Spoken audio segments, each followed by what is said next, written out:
अस्सलाम वालेकुम dear students. हम पढ़ रहे हैं केमिकल इक्विलिब्रियम। आज हमारा दूसरा लेक्चर है इस चैप्टर का। अभी तक हम जान चुके हैं कि on the basis of directionality reactions दो तरह के होते हैं, unidirectional and bidirectional. Unidirectional reactions ऐसी होती है जहां पर रिएक्टेंट प्रोडक्ट्स बनाते हैं, प्रोडक्ट्स वापस रिएक्टेंट्स नहीं बनाते। ऐसी रिएक्शंस को हम बोलते हैं इरिवर्सिबल रिएक्शंस। और दूसरी तरह की रिएक्शन जो हम केमिकल इक्विलिब्रियम में इस्तेमाल करते हैं वो है reversible reactions which are bidirectional, जहां रिएक्टेंट्स रिएक्ट करके प्रोडक्ट्स बनाते हैं और प्रोडक्ट्स भी वापस रिएक्टेंट्स में कन्वर्ट हो सकते हैं। तो एक रिवर्सिबल रिएक्शन ऐसी रिएक्शन होती है which is made up of forward reaction and backward reaction. When the rate of forward reaction becomes equal to rate of backward reaction, a state of equilibrium is established and the concentration of the reaction mixture of different reactants and products becomes constant at equilibrium। ये वो बातें हैं जो हम अपने पहले lecture में समझ चुके हैं। आज का हमारा जो टॉपिक है वो मोस्टली है law of chemical equilibrium and introductory things about equilibrium constant. Law of chemical equilibrium तक पहुंचने के लिए हमें एक और लॉ की जरूरत पड़ती है which is law of mass action. तो हम लॉ ऑफ मास एक्शन से शुरू करेंगे, लॉ ऑफ केमिकल इक्विलिब्रियम वहां से हम डिराइव करेंगे और फाइनली इक्विलिब्रियम कांस्टेंट पे थोड़ी सी बात करेंगे। ये आज का हमारा मकसद है। ठीक है, let's start with law of mass action. Law of mass action में जब आप बुक्स पे पढ़ोगे एक वर्ड इस्तेमाल होता है विच इज एक्टिव मास। तो आप कंफ्यूज हो जाएंगे एक्टिव मास क्या है। Active mass is basically it's a word that has historically been used. आजकल इस वर्ड का इस्तेमाल बहुत कम होता है। आजकल इसके बदले जो टर्म हम इस्तेमाल करते हैं वो है मोलर कंसंट्रेशन, यानी कि number of moles per litre of the solution. तो एक्टिव मास देख के आपको घबराना नहीं है, वो वही बात है जो आप कंसंट्रेशन टर्म्स में मोलरिटी पढ़ते हो वो वही है। ठीक है, ऑल्दो ये दोनों एग्जैक्टली सेम नहीं होते। एक्टिव मास और मोलर कंसंट्रेशन हर सिचुएशन में सेम नहीं होते हैं, लेकिन जिन सिचुएशंस के साथ हमें डील करना है, जिस लेवल पे हमें डील करना है इसके साथ, law of active mass and this molar concentration they will be used interchangeably.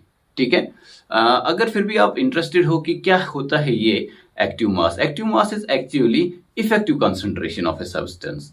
यानी कि फॉर एग्जांपल आप एक इलेक्ट्रोलाइट को स्टडी कर रहे हो, इस इलेक्ट्रोलाइट में ये कितनी इलेक्ट्रिसिटी को कंडक्ट करता है, इसमें आप इंटरेस्टेड हो। आपने इलेक्ट्रोलाइट डाल दिया पानी में और ये डिसोसिएट हुआ। अब ये वहां पे पूरा डिसोसिएट नहीं हुआ। इलेक्ट्रिसिटी कंडक्ट कौन करेगा, डिसोसिएटेड पार्ट या undissociated part? Obviously the dissociated part. जो पार्ट डिसोसिएट होगा वो आयंस बनाएगा और वो इलेक्ट्रिसिटी को कंडक्ट करेगा। तो जो पार्ट डिसोसिएट हुआ और एक्चुअली इलेक्ट्रिसिटी कंडक्ट करेगा या किसी रिएक्शन में हिस्सा लेगा, उस पार्ट को हम बोलते हैं ये है एक्टिव मास। ठीक है, लेकिन for our purpose active mass means concentration in moles per litre, यानी कि molarity. Okay, so what is, अब हम आते हैं अपने लॉ ऑफ मास एक्शन पे। लॉ ऑफ मास एक्शन,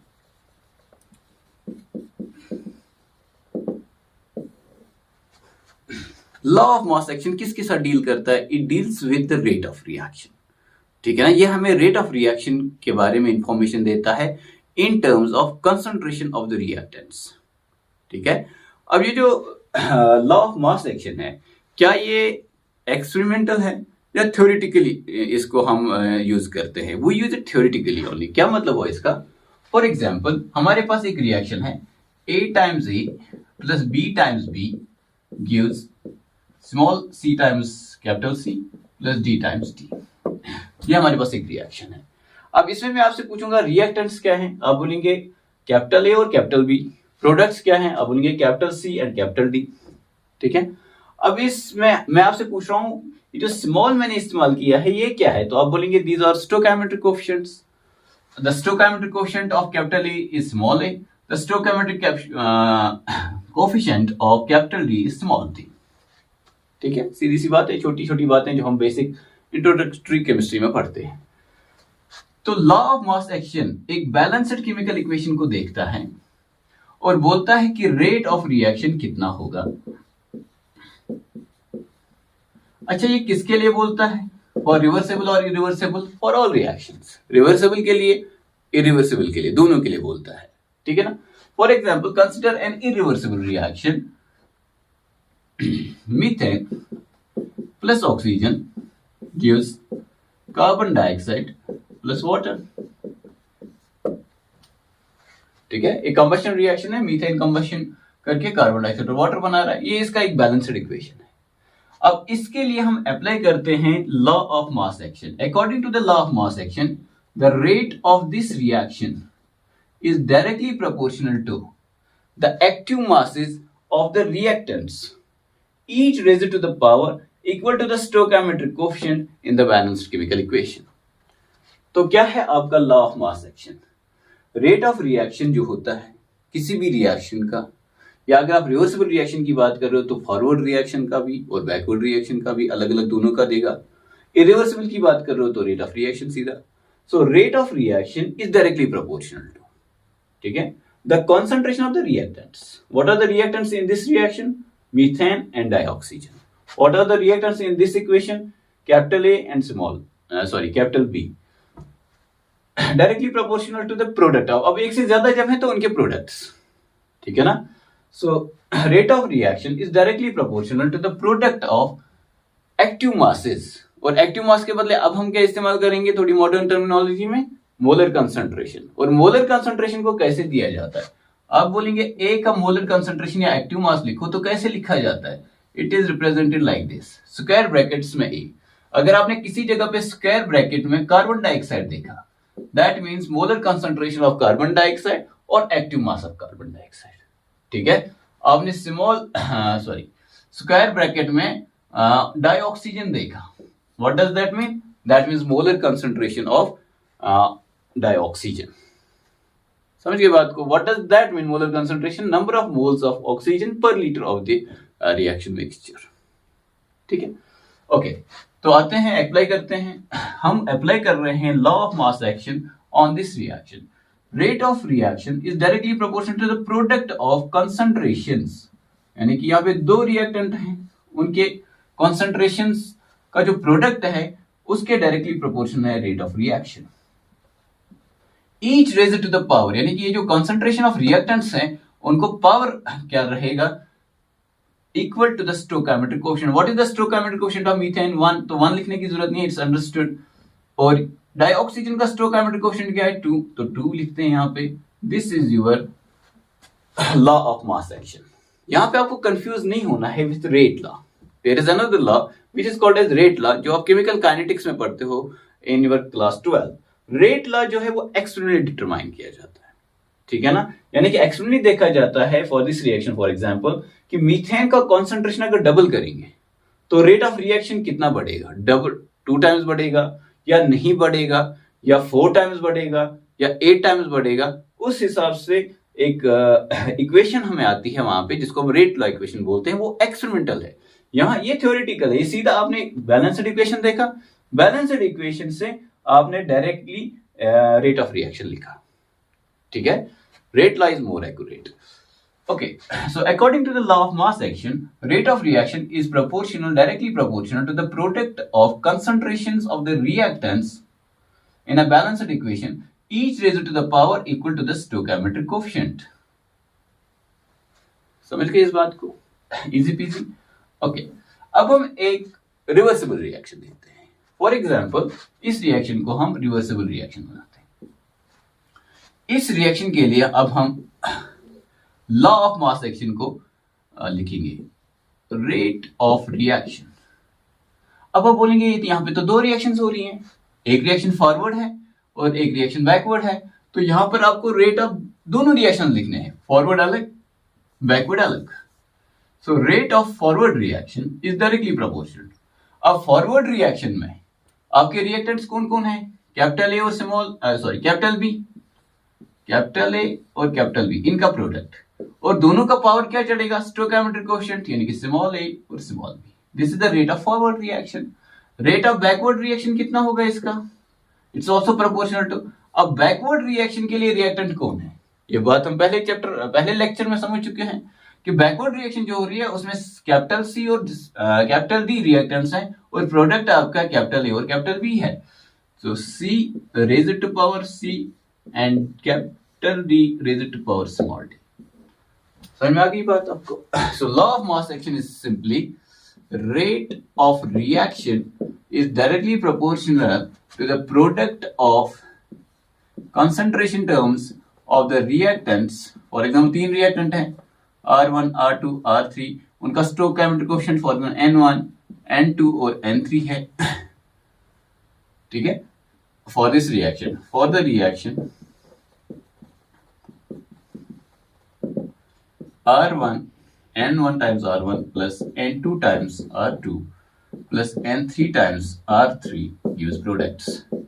अगर ये एक रिएक्शन है तो लॉ ऑफ मास एक्शन इसके लिए ये है कि rate of this reaction is directly proportional to concentration of R1 raised to power its stoichiometric quotient multiplied by concentration of R2 raised to power its stoichiometric quotient multiplied by molar concentration of R3 raised to power its stoichiometric quotient. ठीक है? Okay अब हम एक actual reaction लिख लेते हैं. For example हाइबर्स process से जो हम अमोनिया बनाते हैं, बैलेंस्ड इक्वेशन क्या है? N2 plus 3 times H2 gives 2 times ammonia. कोई हमें बोलेगा इसके लिए लॉ ऑफ मास एक्शन लिखो, हम बोलेंगे रेट ऑफ फॉरवर्ड रिएक्शन अलग लिखना पड़ेगा और रेट ऑफ बैकवर्ड रिएक्शन अलग लिखना पड़ेगा. रेट ऑफ फॉरवर्ड रिएक्शन कितना होगा? It is directly proportional concentration of reactants for the forward reaction. N2 raised to power stoichiometric quotient इसका 1 लिखने की जरूरत नहीं है. concentration of H2 stoichiometric quotient इसका 3. okay, and rate of backward reaction is directly proportional to concentration of NH3 क्योंकि reactant कौन है बैकवर्ड के लिए? NH3 ammonia raised to power its stoichiometric quotient यानी कि 2. अब आपको पता है कि प्रोपोर्शनलिटी को हटाने के बाद एक कांस्टेंट को इंट्रोड्यूस किया जाता है, तो यहां पर हम उस कांस्टेंट को इंट्रोड्यूस करते हैं. Rate of forward reaction is equal to K forward, where K forward is the rate constant for forward reaction into concentration of N2 raised to power 1 into concentration of H2 raised to power 3, and rate of backward reaction is equal to backward reaction के लिए rate constant Kb लिख लेते हैं. Kb into concentration of ammonia raised to power 2. So this is your law of mass action. ये इतना ही है, ठीक है ना? इसमें ज्यादा कुरेदने की जरूरत नहीं है. Now this law of mass action will lead to law of chemical equilibrium जो हमारे काम की चीज है. And law of chemical equilibrium में एक कांस्टेंट आएगा which we call as equilibrium constant, और उसी पे हमारा मेजर डिस्कशन रहने वाला है आज के लेक्चर का भी और नेक्स्ट लेक्चर का भी. आई एम श्योर कि आपको लॉ ऑफ मास एक्शन समझ में आ गया होगा. ये बिल्कुल सिंपल सा लॉ है. रिवर्सिबल इरिवर्सिबल दोनों रिएक्शंस पे अप्लाई होता है. रिवर्सिबल रिएक्शन के लिए दो रिएक्शन लिखनी पड़ती है, रेट ऑफ फॉरवर्ड और रेट ऑफ बैकवर्ड, और इरिवर्सिबल रिएक्शन के लिए एक ही है, रेट ऑफ फॉरवर्ड रिएक्शन या रेट ऑफ रिएक्शन. ठीक है ना? किसके बराबर होता है? It's proportional to concentration terms जो भी हैं आपके रिएक्टेंट्स उनका प्रोडक्ट. हर एक कॉन्सेंट्रेशन टर्म को एक पावर आता है जो होता है बराबर स्टोइकोमेट्रिक कोएफिशिएंट के. ठीक है? This is your law of mass action. अब इसको जनरल लिख लेते हैं, जो आपने इसके लिए लिखा है वो हम यहाँ पे लिख लेते हैं और वहां से डिराइव हम करेंगे लॉ ऑफ इक्विलिब्रियम. ठीक है? इसको आप नोट कर सकते हैं, या जो भी अभी तक हमने बोला उसको आप अपने वर्ड्स में नोट कर सकते हैं. उसके बाद हम लॉ ऑफ इक्विलिब्रियम की तरफ बढ़ेंगे. तो चलो शुरू करते हैं. Consider a general reversible reaction. एक रिवर्सिबल रिएक्शन जो हमने लिखा है वही जो पहले भी हमने लिखा. A times A plus B times B gives C times C plus D times D. You know the meaning of everything. Small जो letters हैं A, B, C और D, ये है stoichiometric coefficients. Its values are like 1, 2, 3, 4. In some cases it can be 1/2, 3/2 also. जो capital letters हैं these are reactants. Capital A, capital B, only A and B are reactants, और C और D जो हैं ये products हैं forward reaction के लिए. Backward reaction के लिए capital C and capital D are reactants and capital A and capital B are products. ठीक है? Kf is the rate constant for forward reaction. Kb is the rate constant for backward reaction. ठीक है? Okay. Applying law of mass action on this reaction, at equilibrium. Let's consider कि ये जो reaction है ये equilibrium पे पहुंच गई. अब इक्विलिब्रियम पे इस पे हम अप्लाई करेंगे law of mass action. Law of mass action वही है जो हमने अभी पढ़ा.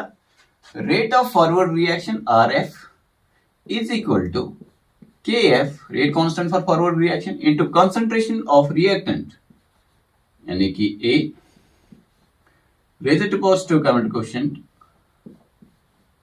रिएक्टेंट्स का प्रोडक्ट, कंसंट्रेशंस का raise to power this stoichiometric coefficients, और B बैकवर्ड रिएक्शन का rate is equal to KB, concentration of backward reaction के लिए रिएक्टेंट्स कौन है COD, उनका प्रोडक्ट कंसंट्रेशंस का raise to power stoichiometric coefficient. अब यहां पर जो कंसंट्रेशंस हैं ये इक्विलिब्रियम कंसंट्रेशंस हैं. Each concentration term is concentration at equilibrium, यानी कि हम ऐसे भी लिख सकते थे A के बदले concentration of A at equilibrium, concentration of B at equilibrium, raise to power A and raise to power B. अब फॉर सिंपलिसिटी हमने इसको इग्नोर किया है, हम लिख रहे हैं कि इक्विलिब्रियम कंडीशन पे, तो it's understood this is concentration of A at equilibrium, concentration of B at equilibrium, and we know that concentration of all reactants and products become constant at equilibrium. ठीक है, ओके. अब हमें क्या पता है equilibrium के बारे में? At equilibrium rate of forward reaction is equal to rate of backward reaction. That means Kf into concentration of A raised to power A into concentration of B raised to power B is equal to Kb concentration of C raised to power C into concentration of D raised to power D. Rate of forward rate of backward बराबर है at equilibrium. ठीक है, वही हमने लिखा. अब ये जो रेट कांस्टेंट्स हैं इन टर्म्स को एक साइड लेते हैं और जो कंसंट्रेशन की टर्म्स हैं उनको एक साइड लेते हैं. It implies KF divided by KB, rate constant for forward reaction, rate constant for backward reaction, उनका रेशियो इज इक्वल. इसी रेशियो को प्यारे बच्चों बोलते हैं equilibrium constant. So what is equilibrium constant? For a reversible reaction equilibrium constant is the ratio of rate constant of forward reaction to the rate constant of backward reaction. किसके बराबर है ये? KF divided by KB. अब इस ये right वाला side हमें लिखना है, तो C raised to power C, D raised to power D divided by A raised to power A, B raised to power B. तो ये है आपका लॉ ऑफ इक्विलिब्रियम. अब हम इसका स्टेटमेंट लिखेंगे. पहले हम देखेंगे ये है क्या. हमने बोला at equilibrium rate of forward is equal to rate of backward. Rate of forward का इक्वेशन ये है, रेट ऑफ बैकवर्ड रिएक्शन का इक्वेशन ये है. दोनों को इक्वेट करने के बाद we get KF by KB is equal to concentration of C raised to power C, concentration of D raised to power D, concentration of A raised to power A and concentration of B raised to power B. हमने बोला ये भी constant है, ये भी constant है. For example 8 is a constant, 2 is a constant. दो constant को आप में रेशियो निकालेंगे, that's of course a constant. तो जब कांस्टेंट डिवाइड बाय कांस्टेंट होगा तो वो तीसरा कांस्टेंट होगा. ठीक है ना. 10 कांस्टेंट है, 2 कांस्टेंट है, दोनों का रेशियो भी एक कांस्टेंट है. ठीक है, तो ये कांस्टेंट है और इस कांस्टेंट का नाम हमने लिखा है equilibrium constant, where Kc is called equilibrium constant. This is equilibrium constant in terms of concentration. अभी हम देखेंगे equilibrium constant in terms of pressure also. ठीक है. So this is equilibrium constant. So what is equilibrium constant? Is some constant value. What's it equal to? अब आप reaction को देखो. ये C और D क्या है? ये प्रोडक्ट्स हैं फॉरवर्ड रिएक्शन के. और A और B क्या है? A और B हैं रिएक्टेंट्स फॉरवर्ड रिएक्शन के. So if you multiply the concentrations of products and raise to power the stoichiometric coefficient and divide it with the concentration of the reactants of the forward reaction raised to power their stoichiometric coefficients, you get a value that is constant, and that constant is called equilibrium constant, and इसी को हम बोलते हैं law of chemical equilibrium. क्या है law of chemical equilibrium? At a given temperature, ठीक है, temperature change करेंगे तो रिएक्शन या तो फॉरवर्ड जाएगी या बैकवर्ड, डिपेंड्स ऑन किस डायरेक्शन में इंडोथर्मिक है, किस डायरेक्शन में एक्सोथर्मिक है, वो आगे पढ़ना है हमें। लेकिन रिएक्शन जो है इसमें जो है डिस्टर्बेंस आएगा टेम्परेचर अगर आप बढ़ाएंगे, टेम्परेचर कम करेंगे तब भी डिस्टर्बेंस आएगा, नया इक्विलिब्रियम आएगा, टेम्परेचर बढ़ाएंगे तब भी डिस्टर्बेंस आएगा, नया इक्विलिब्रियम आएगा। वही तो मेन टॉपिक है हमारे इस केमिकल इक्विलिब्रियम का, वो हमें आगे पढ़ना है। तो लॉ ऑफ केमिकल इक्विलिब्रियम बोलता है कि एक गिवन टेम्परेचर पे, इक्विलिब्रियम पे, आप अगर प्रोडक्ट्स का इक्विलिब्रियम कॉन्सेंट्रेशन लेंगे, उनका मल्टीप्लिकेशन करेंगे, उसको डिवाइड करेंगे रिएक्टेंट्स का concentration raise to the stoichiometric coefficient, ठीक है, उनका प्रोडक्ट लेंगे और आपस में इनको डिवाइड करेंगे तो ऑब्वियसली एक कांस्टेंट वैल्यू आएगा, क्योंकि ये एक कांस्टेंट है, उस कांस्टेंट को हम बोलते हैं इक्विलिब्रियम कांस्टेंट, ठीक है। This is law of chemical equilibrium.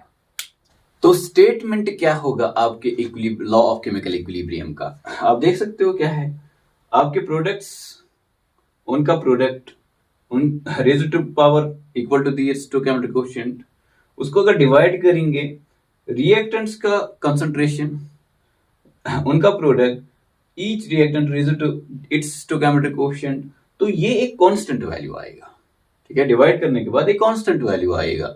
Remember that each concentration is concentration at equilibrium, और वो कांस्टेंट वैल्यू क्या है, इक्विलिब्रियम कांस्टेंट, जिसको हम Kc से डिनोट करते हैं, कभी कभी K इक्विलिब्रियम से भी हम इसको डिनोट कर सकते हैं।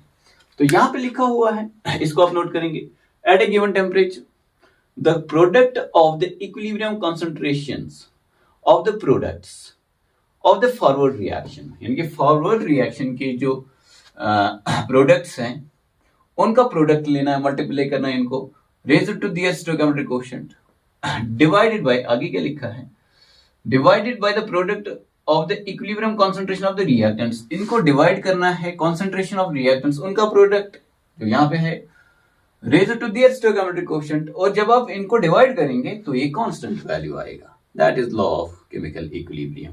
नोट करिए, नोट करने के बाद हम इसको प्रेशर में, जो आपका equilibrium constant in terms of pressure है, वो हम देखेंगे, ठीक है। Note this down. Now let's consider a gaseous reaction. For example we have A times A, या एक रियल गैसियस इक्वेशन लिख लेते हैं, N2 gas plus 3 times H2 gas gives 2 times ammonia gas. इसके लिए लॉ ऑफ मास एक्शन क्या होगा, rate of forward reaction is equal to K forward, अभी तक हम लिख रहे थे concentrations of N2 raise to power 1 multiply by concentration of H2 raise to power 3, लेकिन जहां गैस है वहां हम प्रेशर भी लिख सकते हैं। देखो क्या हो रहा है, आप नाइट्रोजन और हाइड्रोजन को मिक्स कर रहे हैं, रिएक्शन हो रहा है, रिएक्शन से अमोनिया बन रहा है, ठीक है ना। 4 gaseous molecules are converting into 2 gaseous molecules, तो प्रेशर कम होता होगा जैसे रिएक्शन फॉरवर्ड जाएगी, क्योंकि कम गैसियस मॉलिक्यूल्स बन रहे हैं, ज्यादा गैसियस मॉलिक्यूल्स कंज्यूम हो रहे हैं। तो a time will reach when equilibrium will be established. When equilibrium is established, ammonia का कॉन्सेंट्रेशन कांस्टेंट हो गया, हाइड्रोजन का कॉन्सेंट्रेशन कांस्टेंट हो गया, नाइट्रोजन का कॉन्सेंट्रेशन कांस्टेंट हो गया।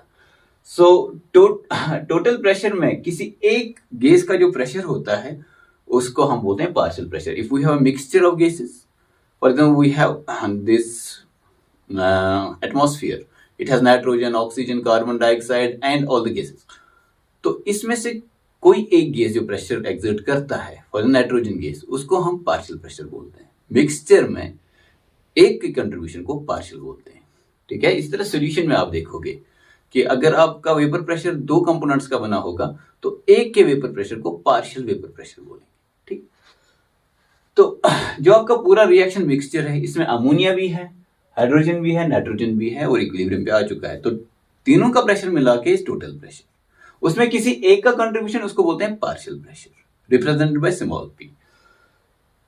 तो फॉर ए गैसियस रिएक्शन हम लिखने वाले हैं rate of forward reaction is equal to KF, यानी कि लॉ ऑफ मास एक्शन हम लिख रहे हैं, इनटू पार्शियल प्रेशर ऑफ किसका, नाइट्रोजन का, raise to power its stoichiometric coefficient जो कि 1 है, multiplied by partial pressure of hydrogen raised to power its stoichiometric coefficient जो कि 3 है।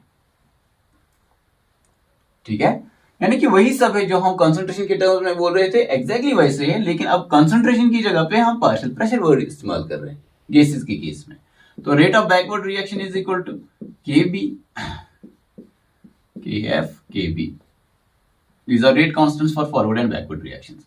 Partial pressure of backward reaction के लिए रिएक्टेंट कौन है? Ammonia, raised to power its stoichiometric coefficient यानी 2।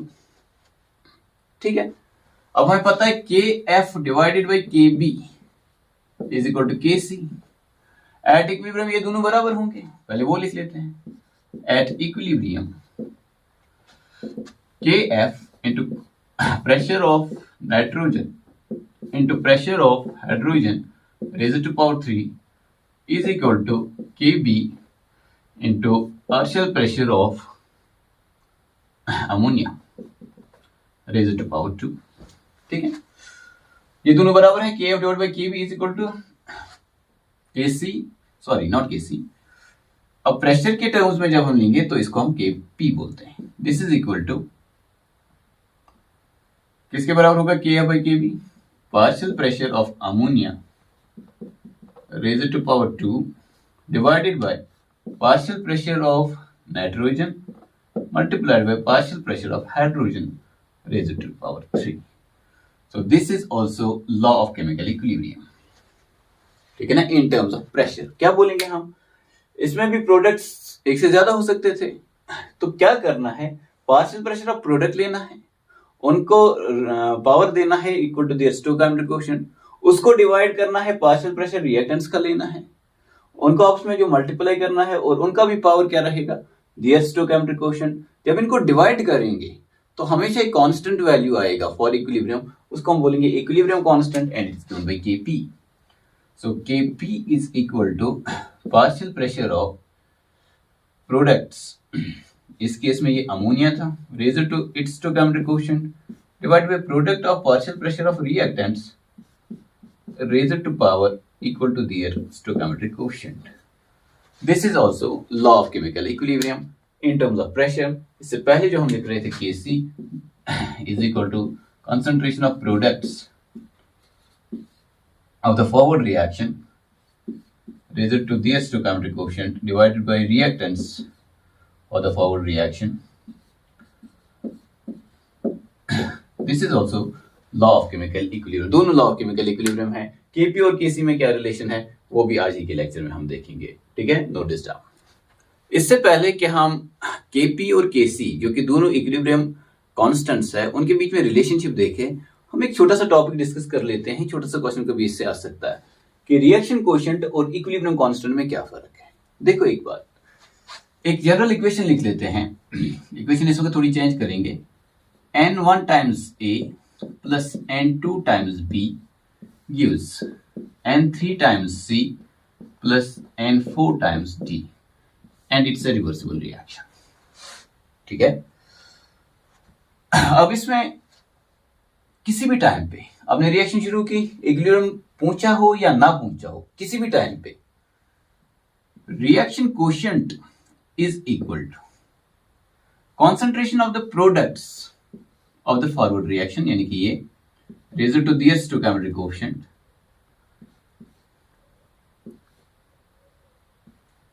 divided by the product of concentration of the reactants raised to their stoichiometric coefficient।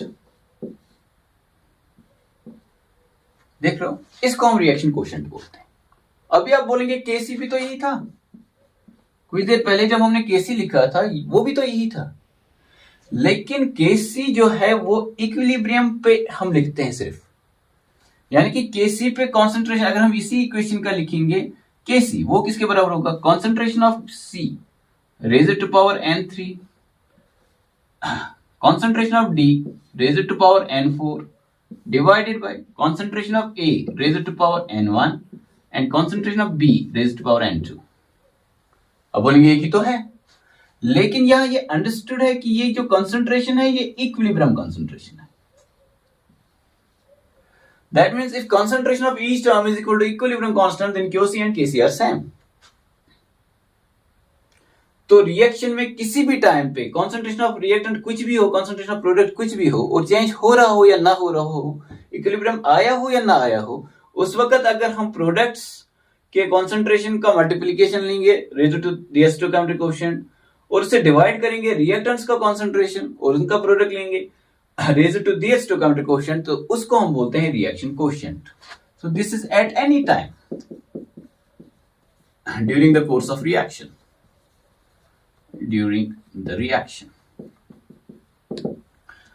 और ये क्या है? Only and only at equilibrium. ये इक्विलिब्रियम पे है और ये किसी भी टाइम पे. अब क्वेश्चन क्या आएगा? आपको बोल रहे हैं at a given stage of the reaction, reaction किसी स्टेज पे है, QC is greater than KC. तो रिएक्शन कहां पे है?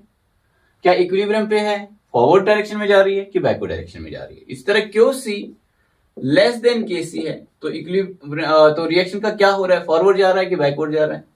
और QC इक्वल टू KC तो रिएक्शन कहां पे है, इक्विलिब्रियम पे है कि फॉरवर्ड जा रहा है कि बैकवर्ड जा रहा है? ठीक है, ज्यादा डोमिनेंट कौन है? हमें पता है कि इक्विलिब्रियम डायनेमिक होता है, हर टाइम पे फॉरवर्ड रिएक्शन भी हो रहा है, बैकवर्ड रिएक्शन भी हो रहा है. तो फॉरवर्ड जा रहा है का मतलब है फॉरवर्ड रिएक्शन ज्यादा हो रहा है, बैकवर्ड रिएक्शन कम हो रहा है. ठीक है ना, rate of forward reaction greater than rate of backward reaction. तो देखो क्या लिख रहा है, QC is greater then KC. QC कब ग्रेटर देन KC होगा? यानी कि न्यूमरेटर ज्यादा है, ये वाला न्यूमरेटर इस वाले न्यूमरेटर से ज्यादा है. That means concentration of the product ज्यादा है इक्विलिब्रियम कॉन्सेंट्रेशन से. तो इक्विलिब्रियम कॉन्सेंट्रेट पूछने के लिए प्रोडक्ट को कम होना पड़ेगा. तो प्रोडक्ट जब कम होगा तो क्या बनेगा, रिएक्टेंट. तो रिएक्शन कहां जा रहा है, बैकवर्ड डायरेक्शन में जा रहा होगा. So this time reaction is going in backward direction. यानी कि in other words rate of backward reaction will be greater than rate of forward reaction. समझ में आ रहा है? फिर से एक बार देखिए, आपको बोल रहा है QC is greater then KC, कि ये वाला इस वाले से ज्यादा है. ये कब ज्यादा होगा? ये तब ज्यादा होगा जब न्यूमरेटर ज्यादा हो या डिनोमिनेटर कम हो. दो में से कोई भी एक ले लो, आप अपने कंक्लूजन में पहुंचेंगे. चलो न्यूमरेटर को लेते हैं. तो कॉन्सेंट्रेशन ऑफ प्रोडक्ट ज्यादा है, ठीक है ना, इक्विलिब्रियम कॉन्सेंट्रेशन से. तो प्रोडक्ट ज्यादा है, ये और ये ज्यादा है, मे बी रिएक्शन वहां से शुरू हुई हो. तो रिएक्शन कहां की तरफ जाएगी? इक्विलिब्रियम तक पहुंचने के लिए रिएक्शन को कहां जाना है, बैकवर्ड डायरेक्शन में जाना है, ताकि ये कम हो और ये बढ़े और QC और KC बराबर हो जाए. तो उसके लिए रिएक्शन को कहां जाना है, पीछे जाना है. उसके लिए बैकवर्ड रिएक्शन का जो रेट होगा वो ज्यादा होगा फॉरवर्ड के मुकाबले. ठीक है, अब QC इज लेस, प्रोडक्ट कम बना है तो इक्विलिब्रियम के लिए और बनना चाहिए. तो कहां की तरफ जाएगा रिएक्शन, फॉरवर्ड डायरेक्शन में जाएगा. ठीक है ना. तो when QC is less than KC, that means ये कम है. Concentration of product is less than equilibrium concentration of the product. तो और बनाना है इक्विलिब्रियम तक पहुंचने के लिए, तो कहां की तरफ डोमिनेट करेगा, फॉरवर्ड डायरेक्शन की तरफ. तो रिएक्शन इन फॉरवर्ड डायरेक्शन, या reaction is dominant in forward direction, rate of forward reaction is greater than rate of backward reaction. और जब दोनों बराबर हैं तो obviously rate of forward is equal to rate of backward. This is the reaction at equilibrium. ठीक है, तो ये एक छोटी सी बात थी. तो अगर आपको बोलेंगे एक रिएक्शन है NO2 2 times gives N2O4, इसके लिए आप QC लिखो. तो आप लिखेंगे concentration of product N2O4 divided by concentration of reactant NO2 raise to the stoichiometric coefficient. इसका कोएफिशिएंट तो 1 है, तो 1 लिखेंगे और यहाँ पे 2. This is at any time. और बोलेंगे KC लिखो, तो यही लिखना है N2O4 divided by concentration of NO2 raise to power 2, लेकिन concentration at equilibrium.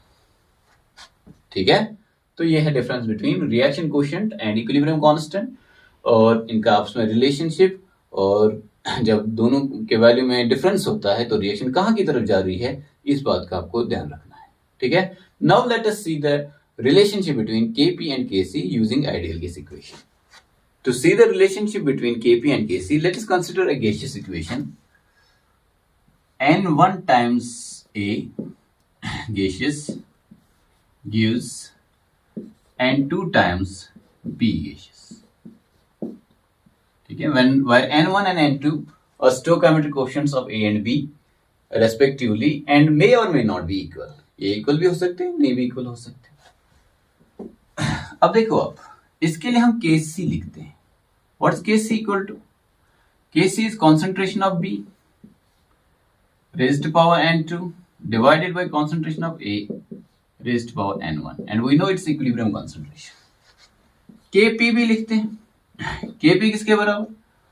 Kp is equal to partial pressure of the product, that's B, इसको नीचे लिखते हैं, partial pressure of B raised to power N2 divided by partial pressure of A raised to power N1। ये हमारे पास दो आ गए। अब ideal gas equation आपने सुना होगा, considering the gases to be ideal and at normal temperature and pressure most of the gases behave ideally, और हम गैसेस को जनरली आइडियल गैस ही कंसिडर करते हैं अनलेस मेंशन्ड कि टेम्परेचर बहुत लो हो गया या प्रेशर बहुत हाई हो गया और अब इनको आइडियल कंसिडर नहीं किया जा सकता। लेकिन for general cases gases are considered as ideal in chemistry. PV is equal to nRT। ठीक है ना, तो क्या मैं लिख सकता हूं P is equal to N divided by V into RT। N by V क्या है? Number of moles divided by volume in litres, उसी को तो हम बोलते हैं molar concentration. So P is equal to concentration RT या मोलर कंसंट्रेशन RT या मोलरिटी into RT। ठीक है, तो इसको हम यहां पे इस्तेमाल करेंगे। यहां पे देखो, इधर क्या मैं लिख सकता हूं Kp is equal to partial pressure of B, उसके बदले कॉन्सेंट्रेशन ऑफ B, वो कितना है B into RT raised power कितना है N2 डिवाइडेड बाय इसी तरह पार्शियल प्रेशर ऑफ A, देखो P है ना, पी आई, कोई आई है कंपोनेंट, ए हो, बी हो, एक्स हो, जेड हो, नाइट्रोजन हो, ऑक्सीजन हो, is equal to concentration of this I into RT, molar concentration of I, या सी आई, ऐसे लिखो सी आई आर टी, एक ही बात है। ठीक है, इसी तरह हम यहां पे लिख रहे हैं, तो पी बी के बदले हम क्या लिखा, concentration of B into RT, power कितना है N2, इस तरह concentration of A into R T raise to power क्या है N1। ठीक है, अब इसको मैं ऐसे करता हूं कि आर टी अलग कर देता हूं, concentration of B raise power N2 divided by concentration of A raise power N2 into R T raise to power N2 divided by R T raise power N1। तो N1 जब ऊपर जाएगा तो minus हो जाएगा, N2 माइनस N1। अब concentration of B divided by concentration of A raised to their stoichiometric quotient, this is N1 here, किसके बराबर है वो, Kc, तो this is Kc into RT raised to power, this is the number of gaseous moles in products, this is the number of gaseous moles in reactants, that is delta Ng, and this is the relationship Kp, finally आपको इतना याद रखना है, is equal to Kc into RT raised to power delta Ng, where सब चीजों का meaning आपको पता है। Kp is equilibrium constant in terms of pressure, equilibrium constant in terms of concentration, R is universal gas constant, इसका value मैं लिख लेता हूँ क्योंकि यहाँ पे एटमॉस्फेयर इन्वॉल्व है, तो एटमॉस्फेयर वाला वैल्यू लिखते हैं 0.0821 लीटर एटमॉस्फेयर पर केल्विन पर मोल। अब बोलेंगे इसका वैल्यू तो 8.314 होता है, हमने वही ज्यादातर यूज किया है, दैट इज इन जूल्स पर केल्विन पर mole. 8.314 joules is equal to 0.0821 litre atmosphere. Okay, okay, T जो है ना, this is temperature in kelvin, यानी कि अगर टेम्परेचर दिया हुआ है 27 डिग्री सेल्सियस क्वेश्चन में, तो आपको 27 नहीं लिखना है, आपको लिखना है 273 प्लस 27 यानी कि 300 केल्विन। तो याद रखना है क्वेश्चन करते हुए कि टेम्परेचर वो देगा और टेम्परेचर को आपको केल्विन में कन्वर्ट करना है। डेल्टा एन जी क्या है? This is number of moles of gases in products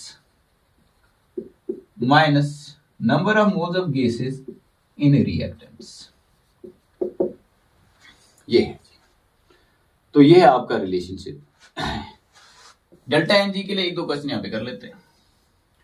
for example you have, अभी वाली रिएक्शन लिख लेते हैं, 2 times NO2 gives N2O4. बोलो भाई relationship between Kp and Kc, what is the relation? तो आप बोलेंगे Kp is equal to Kc into RT raised to power delta Ng। तो डेल्टा Ng क्या है? प्रोडक्ट्स में कितने गैस के मॉलिक्यूल्स हैं? 1, माइनस रिएक्टेंट में कितने मॉलिक्यूल्स हैं? 2, that's equal to -1, that is equal to Kc, यानी कि Kp is equal to Kc into RT raised power -1। तो आप लिख सकते हो Kp is equal to Kc into R divided by RT, Kc divided by RT, क्योंकि denominator में जाएगा तो ये 1 हो जाएगा। ठीक है, एक और क्वेश्चन कर लेते हैं छोटा सा यहाँ पे। Nitrogen plus 3 times hydrogen gives 2 times ammonia, सब गैस है। तो Kp और Kc का रिलेशन, Kp is equal to Kc into RT raised power delta Ng। तो हर केस में आपको निकालना क्या? Delta Ng। प्रोडक्ट्स में कितने गैस के मॉलिक्यूल? 2, रिएक्टेंट में 3 + 1 4, तो कितना आएगा? -2। तो Kp is equal to Kc divided by RT का स्क्वायर। ठीक है, तो ये हो गया आपका। तो RT जो है this is generally greater than 1। तो when delta Ng is negative, जब डेल्टा Ng नेगेटिव होगा, वेरी इंपॉर्टेंट, जब डेल्टा Ng नेगेटिव होगा तो RT डिनोमिनेटर में आएगा, उसका मतलब Kp Kc से कम हो जाएगा। और जब डेल्टा Ng पॉजिटिव होगा तो RT न्यूमरेटर में ही रहेगा, न्यूमरेटर में रहेगा तो Kp का वैल्यू Kc से ज्यादा हो जाएगा। तो ये बात हम लिख लेते हैं, if delta Ng and if delta Ng is equal to 0, अगर ये 0 हो गया तो anything raised power 0 is equal to 1। If delta Ng is equal to 0, Kp is equal to Kc, ये हो गया पहला। दूसरा, if delta Ng greater than 0, यानी कि पॉजिटिव वैल्यू है, ये पॉजिटिव है, तो Kp बड़ा हो जाएगा, Kp ग्रेटर देन Kc। और तीसरी बात, if delta Ng is less than 0, Kp is less than Kc, क्योंकि अगर ये माइनस में आ गया तो डिनोमिनेटर में जाएगा, वहां पे पॉजिटिव आएगा। तो इस चीज को जब डिवाइड करेंगे किसी चीज से जो 1 से ज्यादा है तो वैल्यू कम आ जाएगा, तो Kp will be less than Kc। ये आपके 3 कंडीशंस। ठीक है, अच्छी तरह से इसको फिर से देखिए, नोट डाउन करिए। अब हम देखेंगे units of Kp and Kc। क्या Kp और Kc के यूनिट्स हमेशा सेम रहेंगे? आंसर इज ऑब्वियसली सेम नहीं रहेंगे, क्योंकि जो आपका स्टोइकोमेट्रिक कोएफिशिएंट है, देखो Kc ये है N2 N1, अगर ये 2 है ये 1 है, ठीक है ना, तो ये कंसंट्रेशन के रेज्ड पावर 2 हो गया, ये कंसंट्रेशन रेज्ड पावर 1 हो गया। ठीक है, तो आपका Kc will be in the units of concentration, that's mole per litre. लेकिन अगर ये 1 है ये 2 है, तो 1 डिवाइडेड बाय 2 आ गया, ये ऊपर चढ़ेगा तो ये -1 बनेगा, तो it will be like molarity raised power -1। तो depending on the stoichiometric coefficient of the reactants and products that are given in the balanced equation, आपका Kp और Kc के यूनिट्स जो है वो डिफरेंट हो सकते हैं। So equilibrium constant do not have a constant unit, they always depend on stoichiometric coefficients of reactants and products। ठीक है, let us see how। चलिए जी, बोर्ड पे कुछ क्वेश्चंस दिए गए हैं, इनसे हम Kp और Kc के यूनिट्स निकालेंगे और ये भी देखेंगे किस रिएक्शन में Kp ज्यादा है और किस रिएक्शन में Kc ज्यादा है। Let us start with the first one. Calcium carbonate solid gives calcium oxide यानी कि decomposition reaction forward and combination reaction backward. Calcium oxide solid quicklime and carbon dioxide gas. ठीक है ना. हर क्वेश्चन में हमें पहले निकालना चाहिए डेल्टा Ng. ठीक है ना. प्रोडक्ट में कितने गैस के मॉलिक्यूल्स हैं? एक. रिएक्टेंट में कोई नहीं, तो 1 - 0 दैट्स इक्वल टू 1. तो डेल्टा Ng का वैल्यू कितना हो गया? 1. तो Kp is equal to Kc into RT raised to power 1. That means Kp is greater than Kc. ये होगी पहली बात. अब हम क्या देखेंगे? Kp और Kc के यूनिट्स. Kc किसके बराबर होता है? केमिकल इक्विलिब्रियम का लॉ. कॉन्सेंट्रेशन ऑफ प्रोडक्ट्स यानी कि CaO CO2 दोनों का स्टोइकोमेट्रिक कोएफिशिएंट 1 है, तो 1 divided by concentration of reactant calcium carbonate raised power 1. इसका क्या है? मोल पर लीटर. ये भी मोल पर लीटर, यानी कि ये भी मोलर है, ये भी मोलर है, यानी कि molar this is mole per litre. एक और एक कितना हो गया? 2. हम यूनिट देख रहे हैं. यूनिट में इसका भी मोल्स पर लीटर है, इसका भी मोल्स पर लीटर. हर कंसंट्रेशन का यूनिट मोल पर लीटर होता है. डिवाइडेड बाय इसका भी मोल्स पर यूनिट, लेकिन ये एक ही है, तो कट के हो जाएगा मोलर यानी कि मोल्स पर लीटर. ठीक है ना. Kp का यूनिट,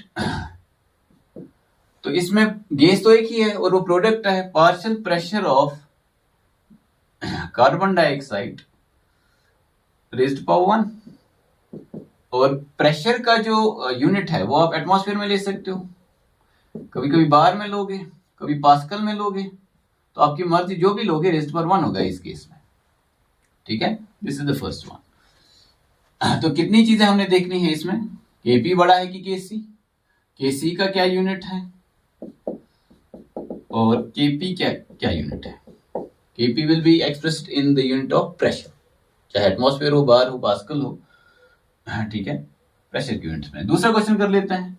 अमोनिया डिकम्पोज हो रहा है, नाइट्रोजन और हाइड्रोजन बना रहा है. बैकवर्ड में नाइट्रोजन और हाइड्रोजन मिलकर अमोनिया बना रहा है. डेल्टा Ng देखते हैं. प्रोडक्ट्स में कितने मॉलिक्यूल्स ऑफ गैस हैं? नाइट्रोजन का 1 और हाइड्रोजन के 3 हो गए 4. रिएक्टेंट में 2 मॉलिक्यूल है अमोनिया के, सारे गैस हैं. ठीक है. तो 4 - 2 is 2. तो Kp will be equal to Kc into RT raised to power delta Ng यानी कि 2. Again Kp is greater than Kc. ठीक है.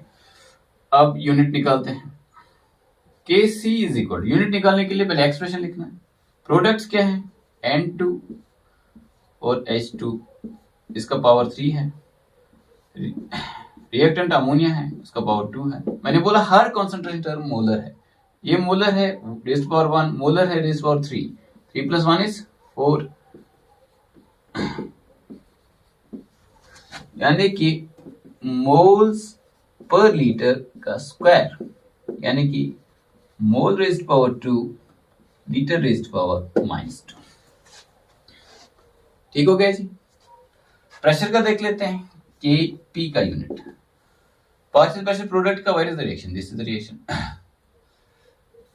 Partial pressure of N2 raised to power 1, partial pressure of H2 raised to power 3 divided by partial pressure of ammonia raised to power 2. तो atmosphere हो गया, तो atmosphere raised power 3 और ये कितने हो गए? 4 divided by atmosphere raised power 2. क्या आ गया? एटमॉस्फेयर का स्क्वायर आ गया. ठीक है. बाकी के 2 क्वेश्चंस आप कर लोगे या मैं दिखाऊं?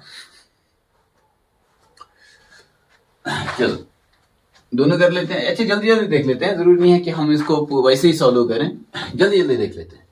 जल्दी जल्दी में क्या देखेंगे? देखो ये हो गया गैस, ये भी हो गया गैस, ये भी हो गया गैस, सारे गैस हैं. तो कितने मॉलिक्यूल्स गैस के यहां से? 2.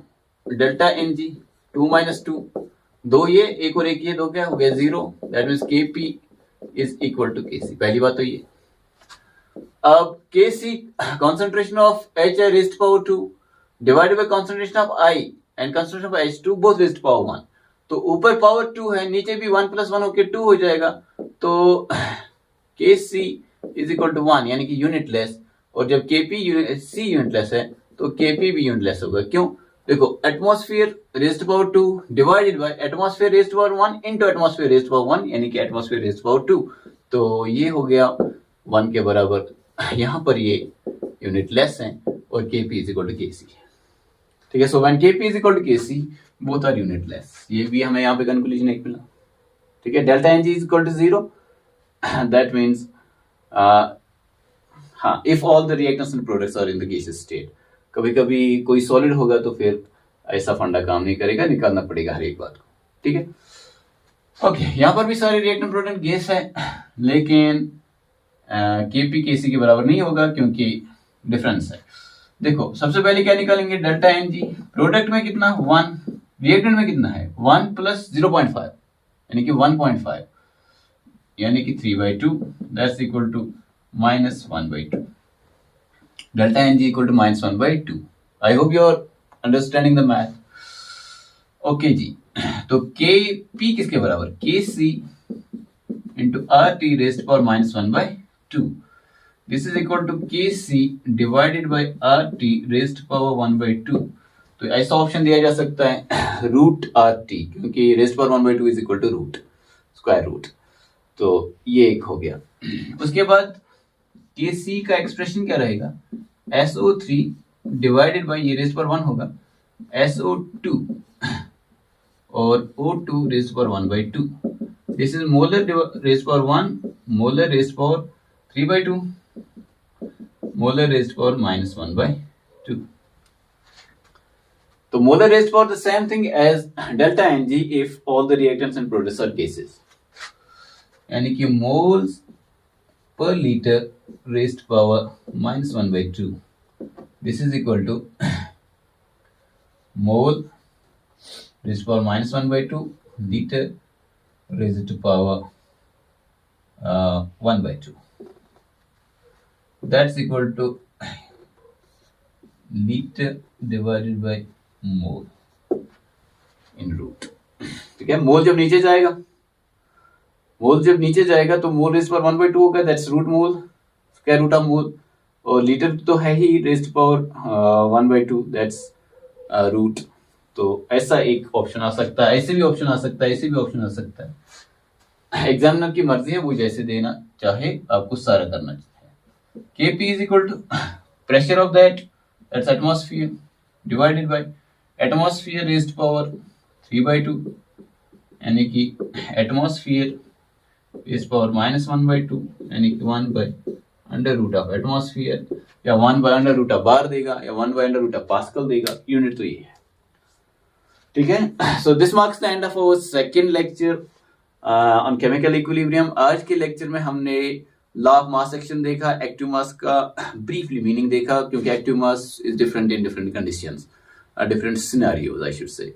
उसके बाद हमने लॉ ऑफ केमिकल इक्विलिब्रियम देखा, फिर हमने equilibrium constant in terms of concentration और equilibrium constant in terms of pressure देखा, दोनों में रिलेशनशिप देखा, Kp is equal to Kc into concentration into RT raised power delta Ng। उसके बाद हमने यूनिट्स देखे, इनके बीच में एक छोटा सा टॉपिक हमने डिस्कस किया, रिएक्शन कोशेंट और आपका इक्विलिब्रियम कांस्टेंट, इनके बीच में रिलेशनशिप, और how the relationship between the two tells you whether the reaction is going more in the forward direction or in the backward direction. With this, we come to the end of this lecture. Inshallah, we'll meet soon with the third and probably one of the most important lectures of chemical equilibrium, जहाँ पे हम equilibrium constants के जो properties हैं उनको discuss करेंगे, किन चीज़ों पे डिपेंड करता है, किन पे डिपेंड नहीं करता है। न्यूमेरिकल्स डिस्कस करेंगे कि अगर स्टोइकोमेट्रिक कोएफिशिएंट चेंज किया जाए, रिएक्शन को रिवर्स किया जाए, या और फैक्टर्स चेंज किए जाएं तो इक्विलिब्रियम कांस्टेंट कैसे चेंज होगा, वो हमारा तीसरा लेक्चर होगा। तब तक के लिए अल्लाह हाफिज, टेक केयर।